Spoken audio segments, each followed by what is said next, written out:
Coucou, salam tout le monde, j'espère que vous allez bien, que vous portez bien. Je suis ravie de vous retrouver dans une nouvelle vidéo. Aujourd'hui, je vais partager avec vous la meilleure recette de pâte à pizza avec toutes les astuces pour obtenir une pâte bien aérée, croustillante comme celle des pizzerias. Dans cette vidéo, vous allez voir que nous allons cuire nos pizzas dans un four normal, donc un four électrique pour les cakes, pour les gratins. Mais on dirait que c'est des pizzas cuites dans un four spécial ou venant d'une pizzeria. Franchement, suivez la recette jusqu'à la fin. Vous allez voir, il n'y a rien de compliqué, c'est super facile. Le résultat, il est bluffant. Franchement, j'en ai testé des recettes pâte à pizza, mais celle-ci, enfin le secret, c'est la même recette, c'est juste le secret, la façon de faire, elle est bluffante. On dirait vraiment que la pizza vient tout juste de sortir de la pizzeria. Elle est excellente, le goût, la texture, la pâte qui est croustillante, moelleuse.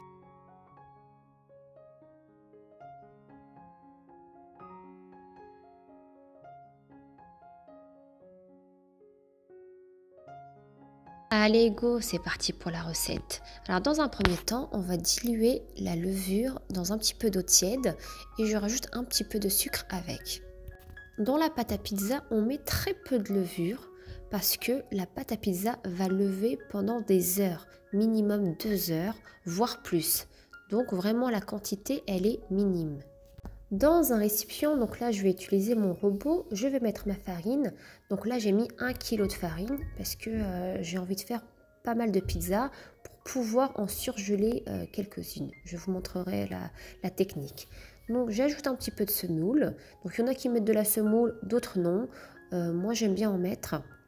Ensuite j'ajoute une demi-cuillère à café de sel et je vais ajouter la levure qui a été déshydratée, et je vais le mélanger petit à petit. On pétrit la pâte tout doucement, donc là moi c'est vitesse 2, tout en ajoutant de l'eau tiède petit à petit. J'ajoute de l'huile d'olive et je pétris environ 2 petites minutes. Vous pouvez très bien pétrir à la main parce qu'en fait la pâte à pizza ne nécessite pas de pétrissage, mais ça demande du temps de repos. On obtient une jolie pâte bien lisse, bien souple, collante, c'est tout à fait normal. Je vais couvrir d'un film alimentaire et laisser reposer dans un endroit chaud. Donc soit vous mettez ça près d'un radiateur ou bien dans un four préchauffé à 60 degrés. Il faut vraiment laisser la pâte reposer. On appelle ça la fermentation. La laisser vraiment prendre son temps. Donc 2 heures minimum. Je vous conseille de préparer ça le soir pour le lendemain midi ou bien le matin très tôt pour le soir. Plus la pâte se repose, meilleur est le résultat. Après 3 heures de repos, on obtient une magnifique pâte. Regardez-moi la texture, elle est magnifique. Je dégaze ma pâte et puis je la mets sur mon plan de travail pour pouvoir la diviser. Je ramasse la pâte et je la divise en plusieurs boudins. La pâte est très souple, très facile à travailler.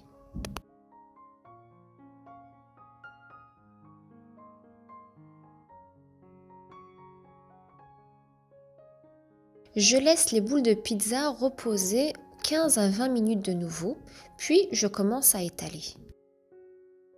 On étale juste avec les mains. Franchement, la pâte, elle s'étale facilement. Elle est souple, elle est facile à travailler, donc on n'utilise surtout pas de rouleau à pâtissier.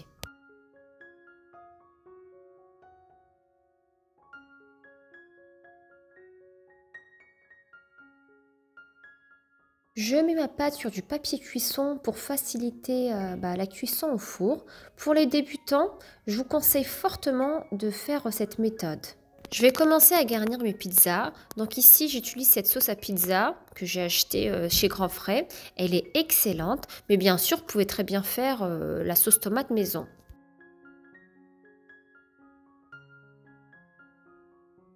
Pour la garniture, j'ai mis des morceaux de blanc de poulet marinés au curry. Avec, là j'ai mis des poivrons verts, des tomates cerises. Et pour les autres, c'était à la viande hachée épicée. Bien sûr, vous pouvez très bien mettre ce que vous voulez, du thon, du saumon fumé, des merguez ou tout simplement avec la sauce tomate et puis du fromage râpé. Je mets un petit peu d'épices à pizza par-dessus pour relever le goût. Sinon, vous pouvez très bien mettre de l'origan ou ne rien mettre.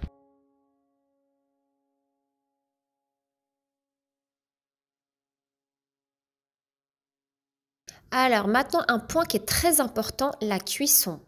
On cuit dans un four préchauffé au maximum. Ici, pour moi, c'est 250 degrés. Il est très important de laisser le four préchauffer 20 minutes avant de commencer la cuisson. Donc moi, ce que je vous conseille de faire, ce que je fais moi aussi, donc je commence à allumer le four dès que je commence à étaler mes pizzas. Donc j'étale mes pizzas, je mets la garniture et en même temps, le four est en train de préchauffer.